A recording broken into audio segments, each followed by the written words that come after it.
बिस्मिल्लाहिर्रहमानिर्रहीम। आज हम एडवर्ड पर्सनल प्रेफरेंसेस स्केजुअल की मैनुअल इंटरप्रिटेशन सीखेंगे। इसके लिए हमने एक ऑलरेडी वीडियो शेयर की है जिसमें इसकी तमाम डिस्क्रिप्शन मौजूद है कि एक्चुअली इसका रैशनल क्या है, क्या ऑब्जेक्टिव है, इसको एडमिनिस्ट्रेशन के लिए क्या मेथडोलॉजी ऑप्ट की जाती है और इसमें जो 15 स्केल्स हैं वो किस थ्योरी पे बेस्ड कर रहे हैं और वो पर्सनैलिटी को किस तरह से इंडिकेट कर रहे होते हैं। अभी हम आपको ये बताएंगे कि अगर आप इसकी मैनुअल से इंटरप्रिटेशन करते हैं तो आपके लिए क्या क्या रिक्वायर्ड होगा। एक ये इसका मैनुअल है, you must have this with you. Along with it ये इसकी एक बुकलेट है जिसमें तमाम क्वेश्चनर्स मौजूद हैं। एक इम्पॉर्टेंट बात ये है कि ये क्वेश्चंस आपके पास पेयर्स की फॉर्म में होंगे। आप एक क्वेश्चन के लिए आपके पास 2 प्रेफरेंसेस होंगी और आपने अपनी मर्ज़ी से जो उन दोनों में से आपको मोस्ट लाइकली अपील करते हैं आपने उसको सर्कल करना है। इसमें तकरीबन अगर आप देख सकते हैं, this is one of the long test as usual जैसे पर्सनैलिटी टेस्ट होते हैं।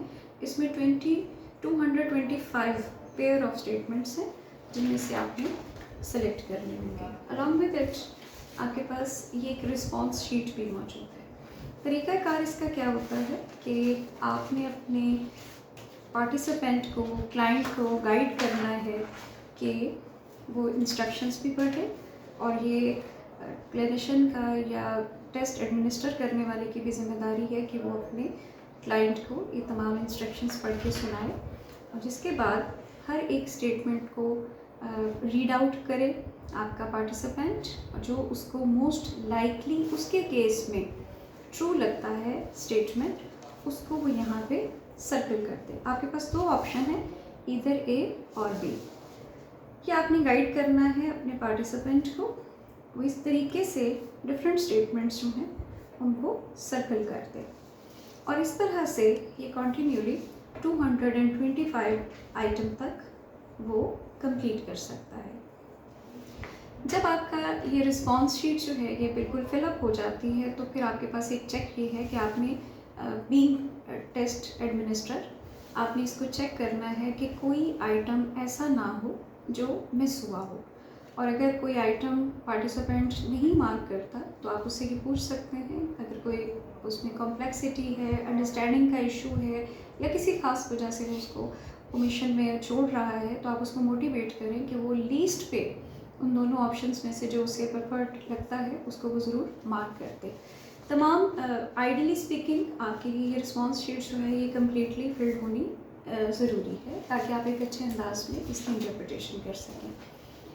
आफ्टरवर्ड आपके पास ये इस तरह की एक स्टेंसिल शीट भी मौजूद होगी जिसको कि आप इसी पर्पज़ के लिए यूज़ करेंगे। जिस तरह से हम कीज़ होती हैं डिफरेंट टेस्ट की और उसकी बेसिस पे हम रिस्पॉन्सेस जो हैं उनसे बेसिक किस्म की इंफॉर्मेशन अखज़ कर रहे होते हैं, तो ये स्टेंसिल की भी आपको इसी तरह की हेल्प देगी।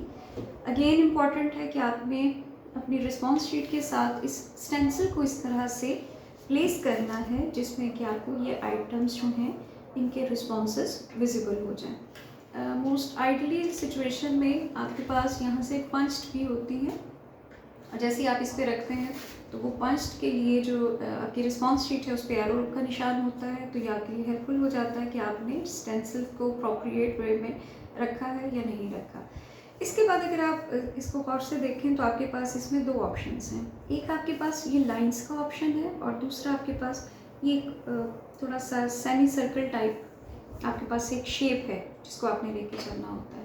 आपने इन दोनों शेप्स को यूटिलाइज़ करना है मार्किंग पर्पज़ के लिए। वो किस तरह से होगा कि पहले ये जो आपके पास एक लाइन की शेप नज़र आ रही है इसमें आपने एक थ्रू आउट लाइन ड्रॉ करनी है और उन आइटम्स को आपस में क्रॉस करना है जो आपको इस लाइन में से नज़र आ रहे हैं। देन आफ्टरवर्ड आपने ये जो एक शेप है इसको सेमी सर्कल कर देना है। जितने आइटम्स आपको इसमें नज़र आएंगे उनके ऊपर आपने ये शेप ड्रॉ कर देनी है। When you will remove this stencil तो अब आपके लिए ये रिस्पॉन्स शीट फर्दर प्रोसेसिंग के लिए रेडी है। मैं आपको इसका एक सैम्पल केस जो है उससे इसकी एलेबोरेशन कर देती हूँ जो आपके लिए ज़्यादा आसान होगा इसको अंडरस्टैंड करना। जैसा कि आप ये देख सकते हैं ये हमारे पास एक सैम्पल केस है जिस पे आप देख सकते हैं कि तमाम आइटम जो हैं वो ऑलरेडी मार्क्ड हैं एंड जो हमने स्टेंसिल की मदद से जो 2 टाइप की शेप्स थी उनकी मदद से हमने डिफरेंट आइटम्स को क्रॉस किया था और कुछ आइटम्स को हमने इस तरह से इनसर्कल किया था। अब आपने इस पर मार्किंग कैसे करनी है, दिस इज़ इम्पॉर्टेंट, और यहाँ पे आपकी क्लैरिटी और एक्यूरेसी जो है वो आपके एक अच्छे रिजल्ट की वजह बनेगी। आपके पास इस तरह से रॉ वाइज भी और कॉलम वाइज भी दोनों ऑप्शन है। यानी अगर आप यहाँ देखें तो आपके पास A B and so on, हर क्वेश्चन में ए और बी मौजूद है। बिल्कुल इसी तरह से अगर आप कॉलम वाइज देखेंगे तो भी आपके पास ए और बी के ऑप्शंस मौजूद हैं। अब जब हमने इनको काउंट करना है तो हमने जो स्टेंसिल की मदद से यहाँ कुछ इंडिकेशंस की थी उनको भी मलूज़े खातर रखना है। पहली बात ये कि ये जो स्ट्रेट लाइंस आपने लगाई थी इन आइटम्स को आपने काउंट नहीं करना। जैसे कि आप देख रहे हैं कि क्वेश्चन नंबर 1 पे अब ये जो रॉज हैं, रॉज में से आपने सिर्फ उन एज को काउंट करना है जो सर्कल हुए हुए हैं, लेकिन उन एज को काउंट नहीं करना जो इस लाइन के साथ कट हो चुके हैं। इसकी एक एग्जांपल आप देख सकते हैं कि ये जैसे हमारे पास क्वेश्चन नंबर 1 में ए के ऊपर सर्कल था लेकिन साथ में ए पे एक लाइन भी लगी हुई है। इसका मतलब है कि हम इस ए को काउंट नहीं करेंगे, पर अदर देन दिस ए जो बाकी इस रॉ में एज हैं आप उनको काउंट करेंगे 1 2 3 4 5 6 एंड 7। इसके बाद यहाँ आप उसकी काउंट करके जो भी रॉ में आपके पास एक सर्कल का स्कोर है वो आप यहाँ प्लेस कर देंगे। Then you will go for the second raw.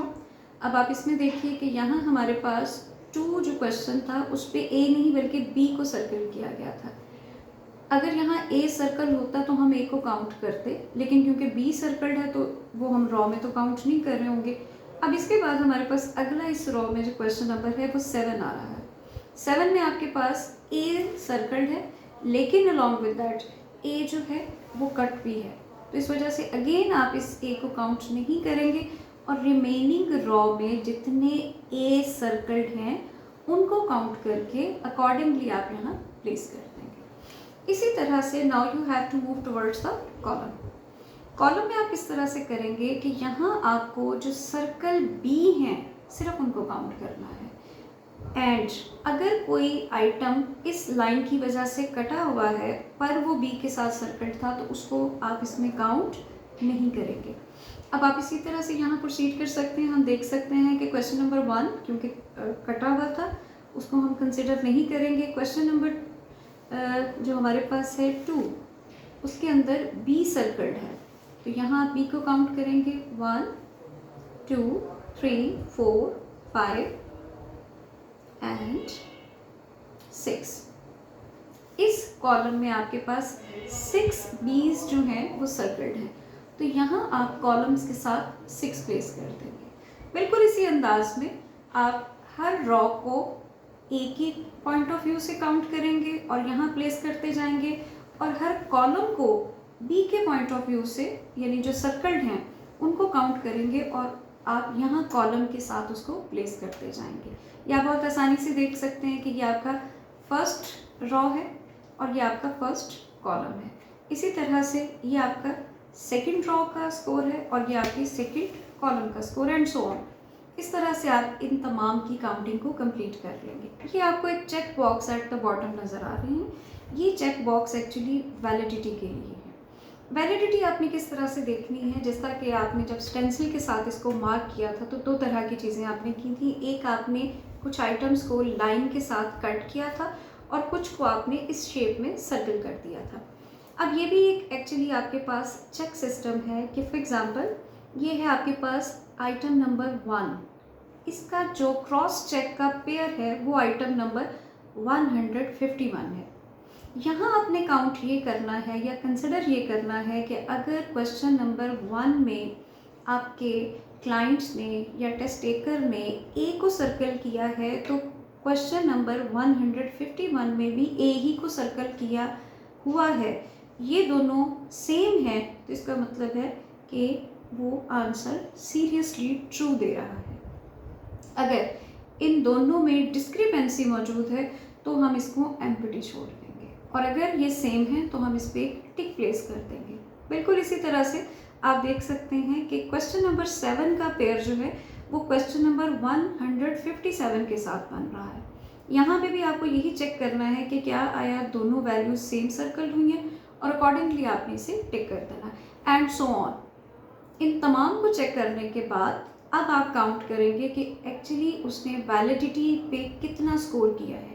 तो आप देख सकते हैं कि टोटल हमारे पास 15 वैलिडिटी चेक हैं, और जिस केस की मैं आपको एग्जांपल दे रही हूँ इसमें 14 वैलिडिटी आइटम्स पे आपके इस टेस्ट टेकर के रिज़ल्ट वैलिड कंसिडर हो रहे हैं। तो इस तरह से यहाँ आपने वैलिडिटी स्कोर लगा देना है। इसके बाद जो अगला स्टेप है उसके लिए आपको ये ग्राफ यूज़ करना होगा। अब ये ग्राफ आपने किस तरह से यूज़ करना है, बहुत आसान।